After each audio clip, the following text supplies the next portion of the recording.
channel. So ngayong araw ay ito-turn on po natin yung ating player for education. Sa mga may channel dyan na nag-upload po ng mga educational videos, patuloy nyo lang yan. Soon, magkakaroon din kayo ng player for education. Okay, so nandito na tayo sa aking dashboard. Tapos, punta lang tayo dito sa tab. Tapos, tap natin tong earn. So, dito sa bandang itaas, makikita natin itong player for education. So, madali lang po siya i-turn on. So, sa akin, medyo matagal na ito. Kaso, hindi lang ako nagkaroon ng oras na i-turn on itong aking player for education. So, pwede nating basahin dito. Just click more para mabasa natin yung mga karagdagang informasyon regarding po sa player for education.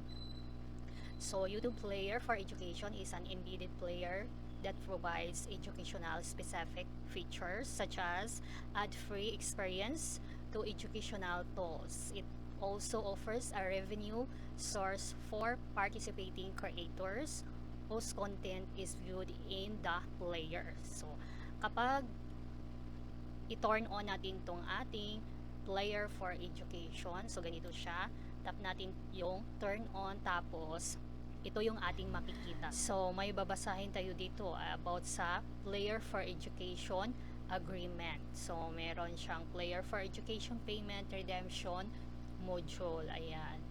This Player for Education Payment Redemption. So, medyo mahaba-haba siya. Ayan, for number 1, meron siyang applicability. Tas, meron siya din number 2, about revenues. So, ayan. Scroll down tayo. So, medyo may mga, ayan, mga limitation siya. Ayan. So, kailangan natin siyang basahin. Tapos, number 4 is miscellaneous. Ayan. So, if agree kayo, pwede nyo na itap tong I accept the player for education terms. So, ganun siya. Tapos, accept lang natin to. So, ganun lang siya kabilis mag-turn on ng player for education dito sa YouTube. So, okay. So, thank you for watching.